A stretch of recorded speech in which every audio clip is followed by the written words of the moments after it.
Well, in this country, when somebody was touted as the economic whiskets, this is why he took us home. The things you are referring to the vice president. Vice President Dr. Mahmoud Bawumia, and they say I shouldn't talk about him.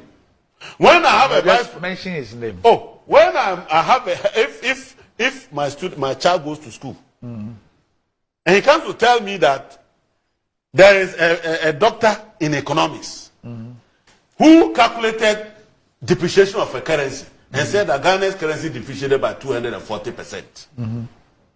Polluting my student, polluting my child. You want me to have to clap for him? What is wrong with that?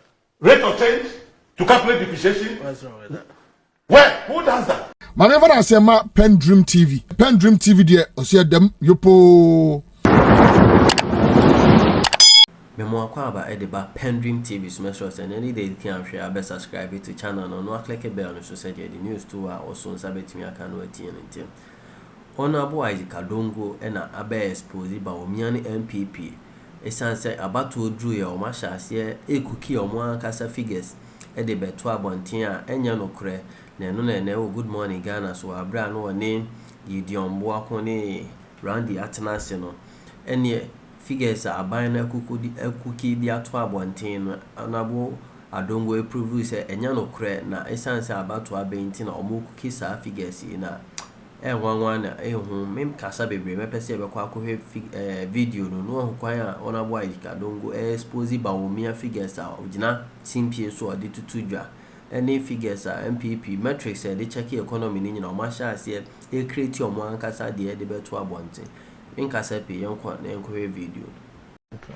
So you see, lies in cooking figures is like pregnancy. You cannot hide it forever. The day will come when you will deliver. So these numbers exist only in their books. They sat somewhere and wrote those numbers to come and bulldoze Ghanaians. This type of reshape, that fuel queuing for fuel. Can you tell us the amount that you queue to buy fuel? As we speak, in Professor Mills and His Excellency Dramani Mohammed's time. When you were buying fuel for less than 4 cedis per liter, you were spending less than 16 cedis per gallon. Today, the price that we are paying for a liter is the price we are paying for a gallon. And you are here still comfortable talking about fuel. I was talking about shortage. Oh, shortage. You've never queued for it. What is shortage? He didn't say it's cheaper. Randy, do you know that there's nothing in this world that is cheaper? That is in shortage. If you agree to pay obnoxious amount of money to be available. Okay. Do you understand? If you agree to pay through your nose, it will be available. And you are here still talking about fuel, doing fuel politics.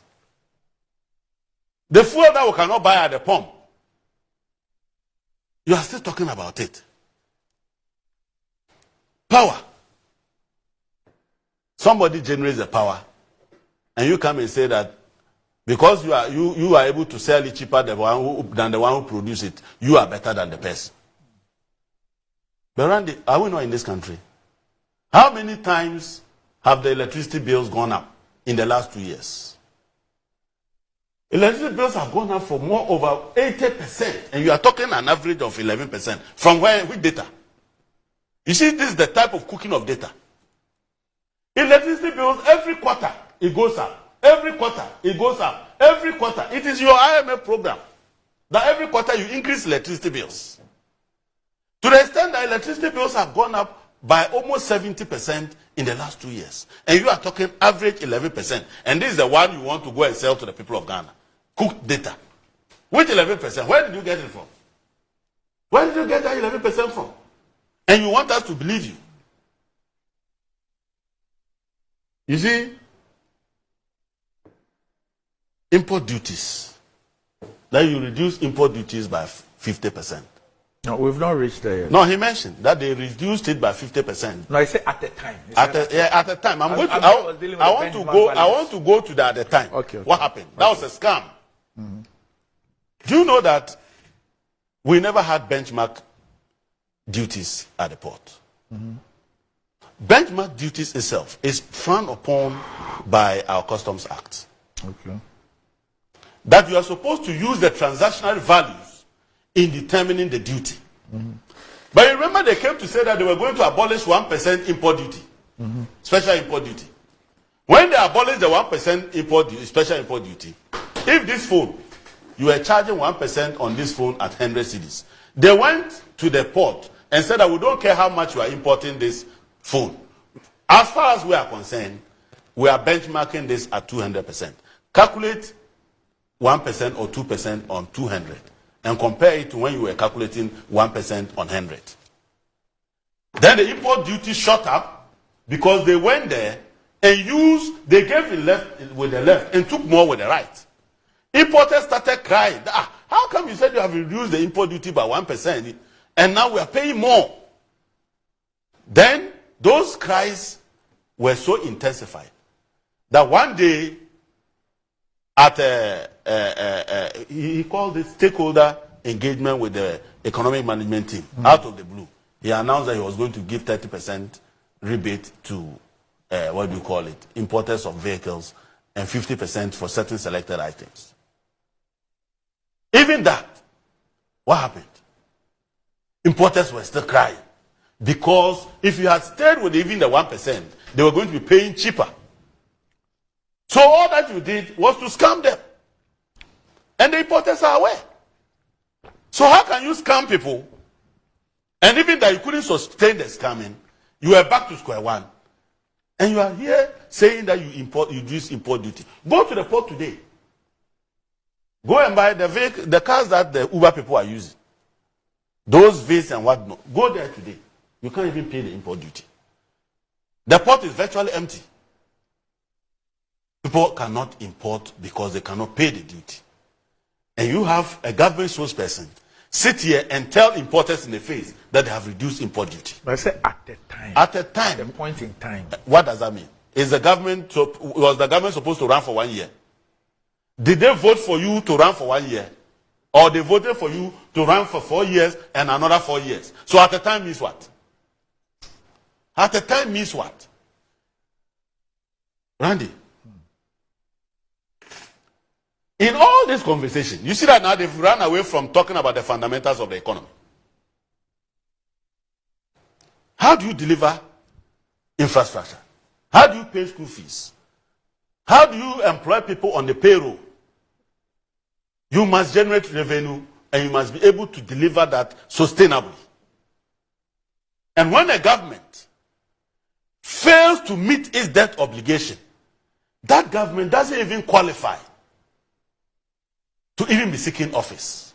It is the worst form of management of an economy. Explain that. When you are a government, one of the biggest trusts that your citizens have in you is that for you, when you take our money, you will give it to us. That is how the capital market has operated over the years. So you went there and told them that they should give you money. And that you will pay back the money with interest. And it is a reason when we were in school, and I'm sure he was also taught that government debt were risk-free because government never defaults. Today we are unlearning all of that. The Alpha Akufo-Addo Bawumia government, you trust them at the peril of your investment and your life. They came and took 60 billion from the poor investor in Ghana. They didn't end there. They went to the international capital market where they were borrowing $3 billion a year to tell them that, look, whatever we came to tell you, we're lying. We cannot pay. They didn't end there. Other countries that gave them money, their friendly countries that gave them money, they went to them and said, look, we cannot pay. The commercial creditors that are giving Ghana money to build infrastructure, they went and said they cannot pay. How can you trust that type of people to run your economy?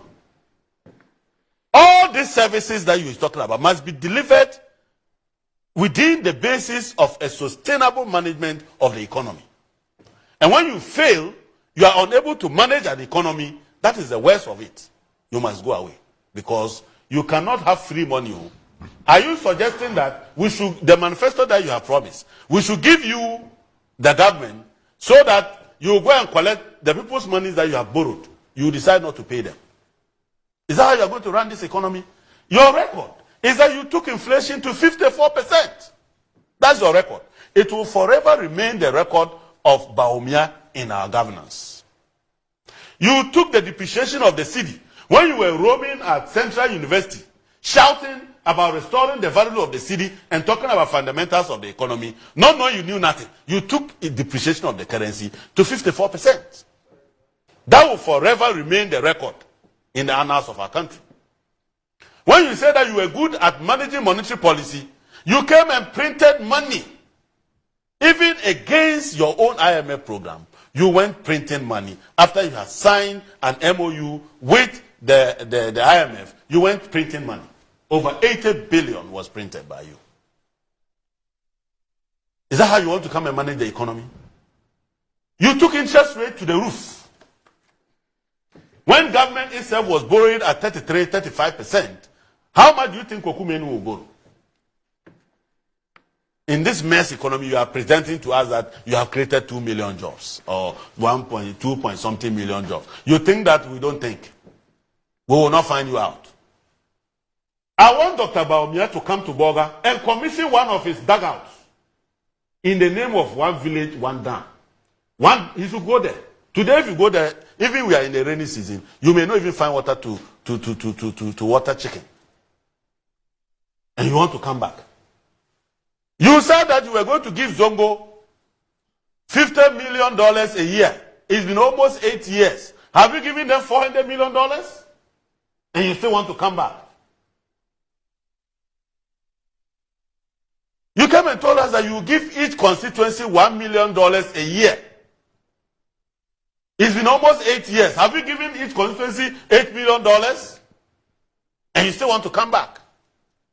You were on the campaign platform promising that you will build greenfield factories. You didn't say that you go and paint people's factories.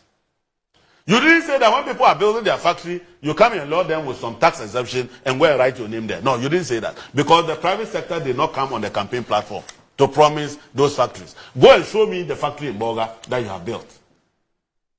You came and told us that you will construct the Kwalugu multipurpose dam of about almost $950 million. You scammed them and took $12 million for no work done. You still want to come back? Look, the cocoa sector. You have collapsed the cocoa sector. Cocoa sector is completely gone. You cannot even produce 500 metric tons. 500,000 metric tons. You can't. And you are here saying that you want to come back after you have destroyed the livelihood of cocoa farmers. You said that you fight Galamsey. You came and became architects of Galamsey. You still want to come back after you have destroyed our environment. Randy, our youth are jobless. Unemployment is through the roof. Livelihoods have been shattered. You came and destroyed our banks. Over 422 banks and financial institutions were collapsed by you.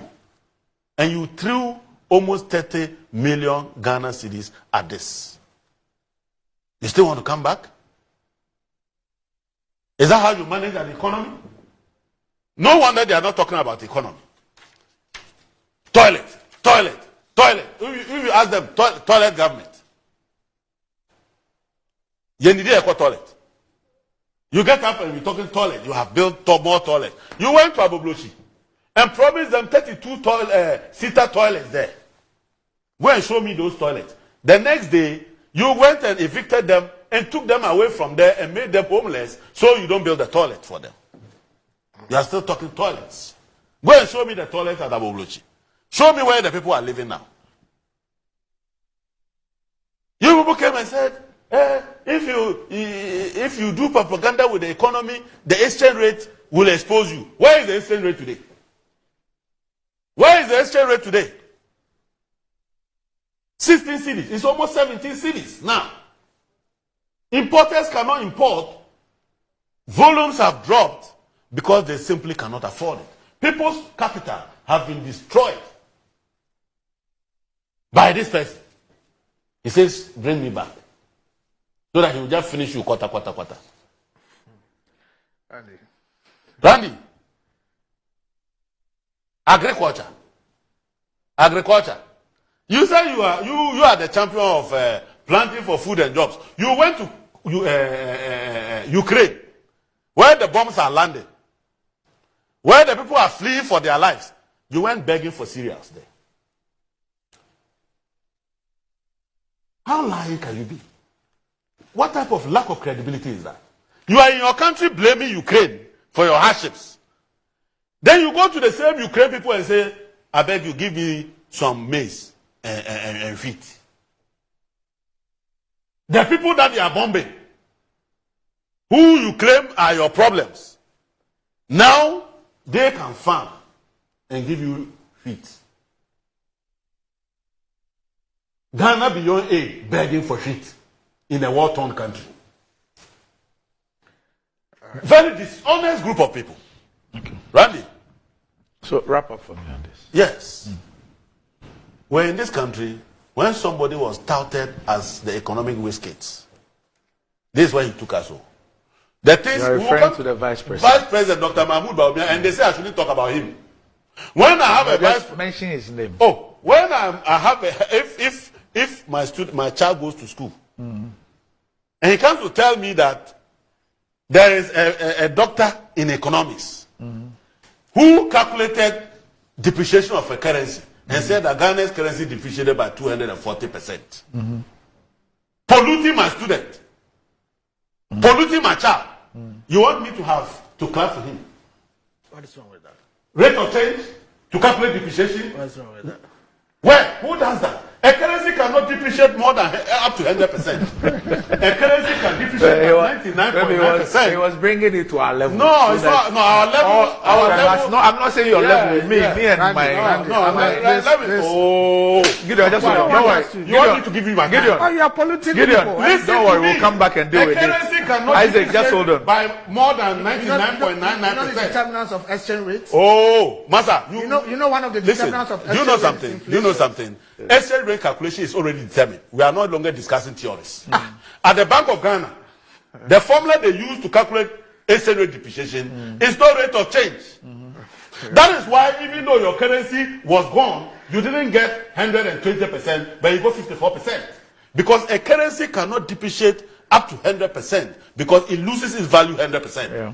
When it loses value, it doesn't exist to be depreciated again. Right. And you have an economist depreciating the currency that has expired, depreciating it up to 240%. And you are here saying that what? All right. Okay. Where? Can you show me how that is done? Bank of Ghana, across the world, depreciation of a currency is settled. And this governor, this vice president, worked at the Bank of Ghana. He didn't learn that. Okay.